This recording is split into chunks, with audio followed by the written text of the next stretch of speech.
Not so long ago, I got a message from the son of a woman that you probably don't know, but if you are from Cape Town, I think you should. He said to me, my mom was only really appreciated once she was gone, and she was way ahead of her time. I grew up very aware of Bo-Kaap's history, our Malay ancestry. To her, Bo-Kaap is a middle-class suburb. When I grew up, people were poor, houses were broken, roofs were leaking, most people were struggling. Now, that woman was Zulfah Otto-Sallies, and today I want to tell her story. Of course, I'm not her son, nor did I know her personally in any way until he reached out to me. So I don't know if I'm going to do this justice, but I was asked to carry his words and to tell the story of a woman who made an indelible mark on the storytelling of the coloured and Cape Malay communities. Her son told me about Dicki Ba, initially something that started out as just a simple school play that she wrote for a family member. There was no money, no professional actors, just school kids. But it did so well that it grew into a full theatre show, staged at the Baxter Theatre in 1992. And it was a play that really took the community in many ways by storm. It was running for 3 years in every other community you can get in the Western Cape, Woland, and what made that play work, I couldn't understand. But precisely for the first time, people saw themselves on stage. For the first time, they saw something about who they are, how they react, and what are the problems that they can.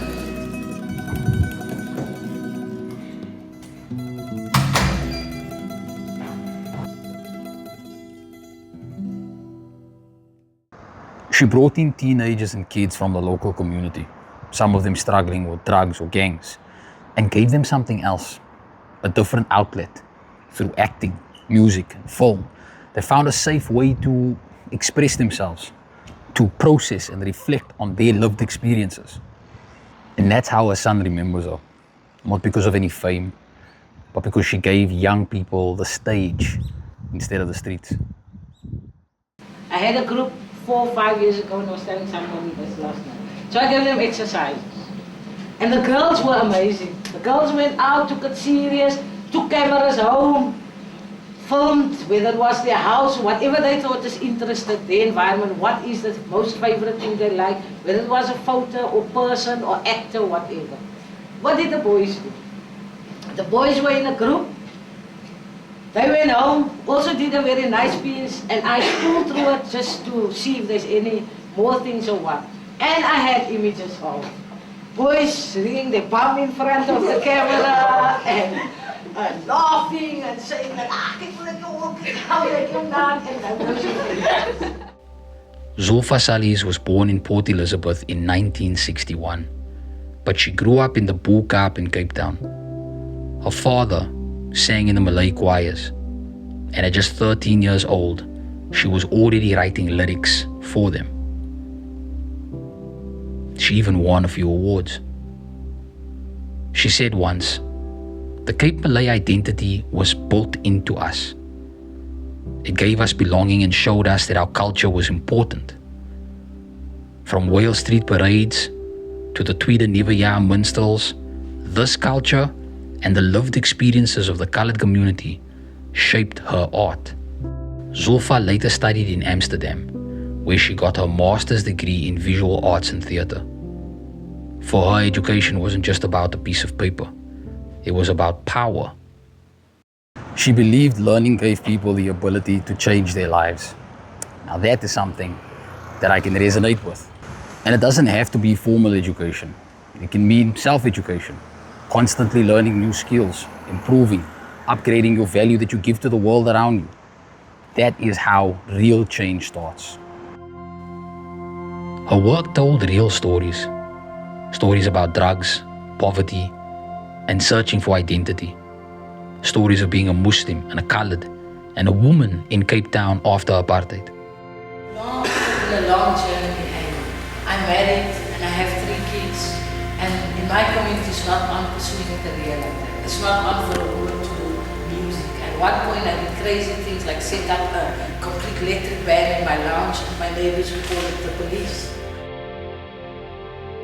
Some of her plays included Kusista Mentality and a slavery musical that was staged at the V&A waterfront at the time when it was seen as a whites-only space. She broke that barrier. She sold out the theatre, and she became one of the first women of color to perform there. Her films included Raya from 2001, Through My Daughter's Eyes from 2003, and Don't Touch from 2005. These films were shown at film festivals around the world. But you and I probably had no idea. But not everyone liked what she was doing.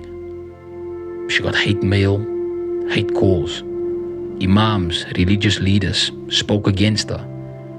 Even her own kids were bullied at madrasa at school because of her plays. People would say things like, "How can you talk about our children being on drugs?" even though it was the reality. Communities often fight against those who hold up a mirror. And as her son said to me, her work was more appreciated overseas than it ever was at home.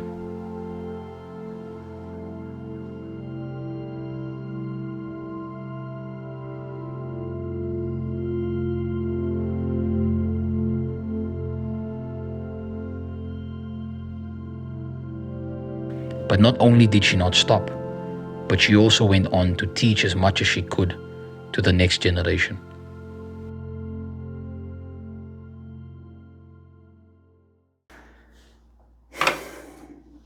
For many, Zulfa was more than just a director. She was a mentor and even a second mother. Filmmaker Nadine Cloete said that Zulfa was the first person to call her a filmmaker, and that Zulfa would allow her to stay until the late hours in the editing rooms, absorbing and learning as much as she could from this mentor. Director Oliver Hermanus remembered meeting her when he was just 14. He couldn't afford a camera. He was a kid, but she welcomed him into her home and onto her sets. And through this project, I can see that that is who Zulfa was, always opening the door for others. She believed in sharing her skills so that others could grow, and I believe the same. We can't really grow if we are not growing together. Again, she was way ahead of her time. Her husband Shahid was always by her side. He was a cameraman, her set builder, and of course her number one supporter. But in 2006 he was diagnosed with cancer. He went through about 6 operations, and their lives practically changed overnight. Zulfa stepped back from the theatre and from film. She went back to teaching at Prestwich Primary. The pay wasn't much, but she gave her all to those kids. That's just who she was.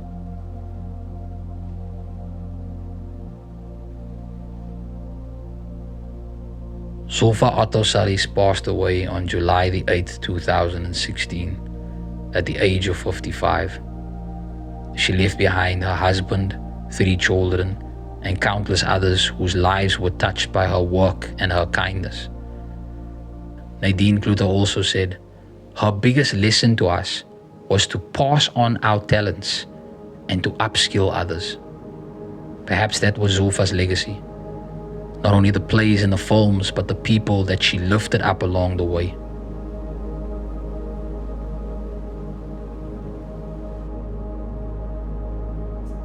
Her son asked me to share her story because he wanted his mother to be remembered. And I really felt that. As a son myself, I know how important it is to us to want to honor your mother.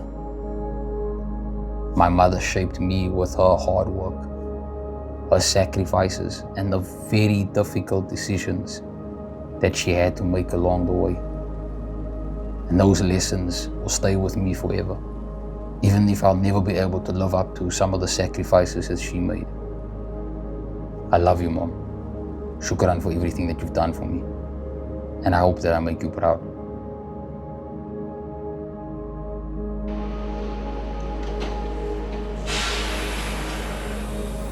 And I have my fears of what kind of mother I am. I have my fears, am I doing okay? Even within my own family, they'll say, oh, where you going next? And you see the world. And yes, that is a side I see the world. And I see lots of different societies. But that also makes me grow. It also teaches me the value of family. It may be perceived that I'm so into my career. They were a lot more out of focus. With your children and your family, something that is really hardly out of focus. They are a part of you. So no matter where you go, you carry them with. And that is a hard thing to convey to kids.